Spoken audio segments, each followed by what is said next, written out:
хамис өмнө аймгийн ерөнхий төлөөлөгчдийн хурлын дарга хамтран 2015 онд хүний эрүүл аюулгүй орчинд амьдрах эрхийн хэрэгжилтэд сайжруулах чиглэлээр хамтран ажиллах санамж жишээ зурх хэсгийн ажил.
Бидний хамс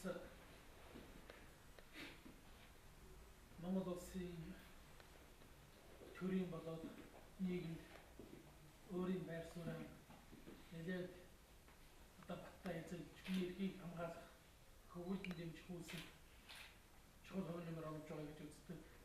Хэдхэн хоногийн өмнө бид 3 дахь удаага аттестачлагдаж статус Парисын зарчимд нийцсэн гэсэн ийм үнэлгээ аваад байгаа ийм үед анх удаа бид иргэдийн эрх ашгийг илэрхийлдэг орон нутгийн эрх ашгийг төрийн төв байгууллагуудаас хараа тусаар ангид илэрхийлдэг ийм иргэдийн хурлын хуралтай хамтран ажиллах санамж байгуулж байна. Энэ бол бидний анхны тохиолдол. Ялангуяа манай дэлхийд бас байгалийн болоод бос олон зүйлээр гайхаж байгаа энэ говийн өмнө говийн иргэдийн төлөөлөгчдтэй бачлуун даргаар дамжуулан санамж байгуулж байгаа явдлаа бид маш их баяртай байна. Бид 15-16 онд нэлээд өргөн хүрээнд өмнө өөрөө чиглэсэн үйл ажиллагаа явуулахын боломж нээгдэж байна. Мэдээж хэрэг санхүүгийн байдал хүнд байгаа, эрхчлэлийн төсвийн хүнд байгаа.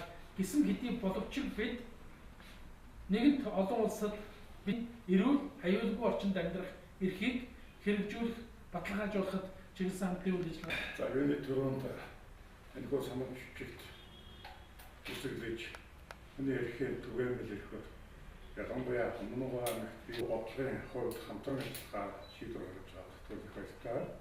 За өмнө аймаг бол өнөөдөр Монгол улсын нийгмийн эдийн засгийн үнэтэй байр суурь эзэлж байгаа аймаг. За бидний архийг үтээх хэрэгжүүлэх ажлууд маань бол нийтлэг байдлаар олонний эрхтэй холбоотой нэлээд түгээмэл асуудлууд олон тулгарч байгаа боловч бас энэхүү санамжтад гаргасан. Энэ үйл ажиллагаанд өмнө аймгийн иргэдийн хурал, засаг дарганы хамгаалалт газар сэтгэл ханамжтай итгэл төр ажиллах болно.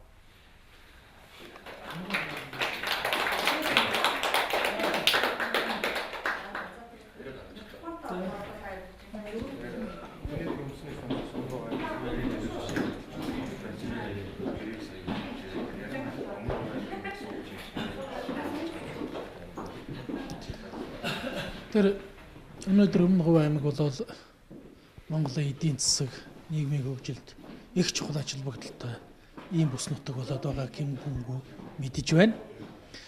За сайнны хажуугаар сар гэгчээр өнөөдөр өмнө говь аймагт үйл ажиллагаа явуулж байгаа уул уурхай бизнес эрхэлж байгаа томоохон дэлхийд одоо цуутай оюу толгойч гэдэг юм уу, эсвэл таван толгой, эсвэл гашуун сухатын одоо уурхайч гэдэг юм уу, гэх мэтлэнгийн нэлээд одоо өргөн хүрээнд ашигт малтамд ашиглаж Монгол улсын эдийн засаг хувь нэрээ оруулж эхэлсэн. За үүний зэрэгцээгээр тэнд ажиллаж амьдарч байгаа иргэдийн асуудал маш их хүндэрсэн. Ялангуяа таван толгой орчинд мөн Хамбогдын нутагт энэ одоо нүүрсний уурхай нуудаар бол тоосчлт Улаанбаатарын утаанаас хэд дахин илүү бид 11 онд энд бас тодорхой хяналтын ажил явуулж олон улсын хурлыг хийж байсан. За тэнд ажиллаж амьдарч олон мянган жилээр сууршиж амьдарсан малчин иргэдийн тэр бэлчээр ус олон асуудал өнөөдөр бол энэ бизнес эрхлэлттэй холбогдуулаад нэлээд хүндэрч байгаа. Тийм ч учраас энд хамтран ажиллах саналыг бол иргэдийн төлөөлөгчдийн хурлын дарга Бачлонгоо бидэнд бичгээр тавьж өнөөдөр энэ санам бичигт гараас зурж байгаа. Яагаад үгтэй зэрэг бид байгалийн баялаг ашиглах ёстой, улс орны эдийн засгаа хөгжүүлэх ёстой. Тэгвэл тэнд ажиллаж амьдарч байсан хүмүүс ямар нэгэн байдлаар хохирохгүй харин чиг хожих ёстой. Миний нэг хэлдэг үг байдаг, хоноос ирээд хот минийх, хотон дээрээ хуц минийх гэдэг шиг тэр байгалийн баялаг байснараа ард түмэн сайхан байх болохоос биш тэн байснараа тэр хүмүүс эрүүл мэндийн хувьд, аж амьдралын хувьд, соёл тэр аж ахуйн хэвшлийн хувьд дороотж болохгүй гэдэг ийм л шаардлагын үүднээс асуудлыг тавьж байгаа. За энд бол бид нар санамж бичгийн хүрээнд зүгээр ерөнхий тусгасан болохоос ус наривчлсан юмнуудаа бол хоорондоо ярьсан. Ялангуяа энэ уугуул иргэдийн асуудлыг бүр болохгүй бол тэрийн хууль тогтоомжоор одоо зохицуулах боломжгүй болвол нэгдсэн үндэсний байгууллагын бизнес ба хүний эрх гэдэг ажлын хэсэг байдаг. 11 онд манайд иржсэн. Тэр хүмүүсийг хүртэл үзүүлээд тэгээд энэ олон улсын томоохон бизнесийн байгууллагуудад хүний эрхийн талаас нөлөөллийн арга хэмжээ хүртэл хийхээр ингэж ярьж байна. Тэр нь өнөөдөр хүний эрхээр нь хичнээн чиглэлээр зөрчигдөд бол ялангуяа даалт хэлбэрийн хүний эрхийг зөрчиж дэвдээ даалт хэлбэрт хүний эрх зөрчигдөж байгаа байдлыг илрүүлэх чиглэлээр өнөөдөр бас энэ хүний эрхийн тухай асуудал, хүний эрхийн зөрчлийг бол хаа сайгүй ярьдаг болсон бас том ололт.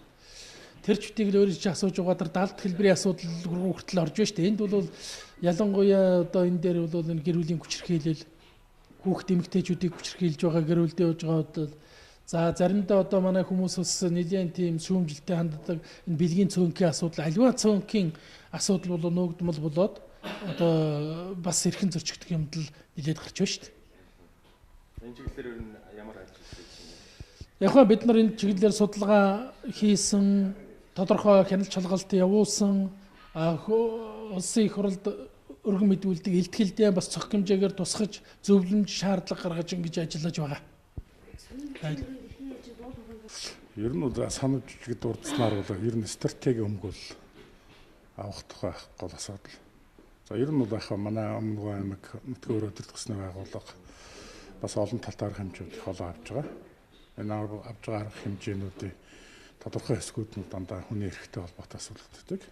Ялангуяа энэ байгалийн дороотол, цаг уурын өөрчлөлттэй холбоотойгоор хүний өнөөдрийн хэвийн амьдрах амьдралын баталгаанд тодорхой хэмжээний өөрчлөлтүүд орж байна. За цаг үеийн холбоотой асуудлууд байна. Дээр нь уул уурхай бас хөдөлгөөнүүдтэй холбоотой байна. Хүн амын их маш их хөдөлгөөн тухайн урсгал бий болж байна. Гэх мэт олон зүйлээс харахад бол манай суурин амын маань эрх хэрэгчлөө тодорхой хэмжээнд зөрчигдөх юм хандлага ажиглагдж байна уу гэж харж байгаа. За энэ утгаараа бас санамж бичгээр хийвэлцснээр бид нар нэлээд түгээмэл өргөн хэмжээнд ажиллах боломжтой. Би тодорхой субъектууд дээр тодорхой хэсгүүд дээр хүний эрх ярьдаг бол одоо бидний хувьд бол нийтлэг хүн амынхаа өмнө говьчуудын нийтлэг хэрэгцээг хамгаалах, за түүний эрх хэрэгчлөөг нь бий болгох, амьд явах баталгааг нь улам чанарч болох асуудал бол энэ тусгагдчих. Өөрөөр хэлэх юм бол говь нутгийн дэлхийн дулаар цагаагаар өөрчлөлттэй холбоотойгоор өмдний усын хумсдалд орох төлөв байна.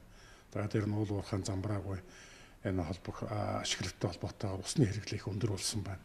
За үүнтэй улбаалаад усны өөрийнх нь чанарт өөрчлөлт орж байна. Хатуулаг ихтэй юм одоо өмдний ус хэрэглэх боллоо.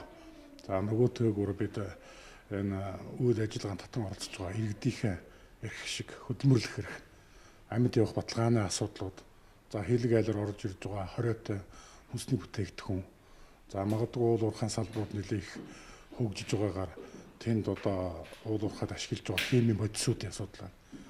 За химийн бодисууд бол их цаг хугацаа өнгөрсөн хэрэглээ өндөртэй байх мó тэрний хадгалт хамгаалалтын асуудал байна. Энэ нь өөрөө бол одоо нийтлэг байдлаар бол Өмнөговын одоо нийтлэг эрх шиг гэж үзэж байгаа. Тэгээ энэ утгаараа бид өргөн хэмжээнд ажиллах боломж бас өрдүүлж байна. За нөгөө төгөөр бид нар улсын тусгай хамгаалт бол орон нутгийн тусгай хамгаалт бас баггүй газруудыг авдаг. Энэ хамгаалтанд авсан газрууд маань компаниудын эрх шигтэй бас зөрчилдөж, за шүүхтэр болоод хууль эрхцэн хувьд бол бас зарим тохиолдолд бидний гарсан шийдвэр унах юм хандлагатай. Бас энд бас бид нэг стратеги өмгөөлөл авч ажиллах нь өөр бас чухал ач холбогдлоо гэж үзэж байгаа. Тэгээ ерөнхийдөө нийтлэг байдлаар өмнө говьчуудын говь нутагт амьдарч байгаа нийт ард иргэдийнхаа нийтлэг ашиг хангаж ажиллахад л санамж жижигэн гол учир ач холбогдол оршиж байна гэж ойлгож байгаа. Аймгийн хэмжээнд хичнээн уул уурхайн боёлж байна гэдэг. Ер нь бол бид уул уурхайн компаниг тоолохоос илүүтэй нийт газар нутгийн 22.7% нь одоо хайгуулын болон ашиглалтын тусгай хамгаалалттай газар нутагт байдаг.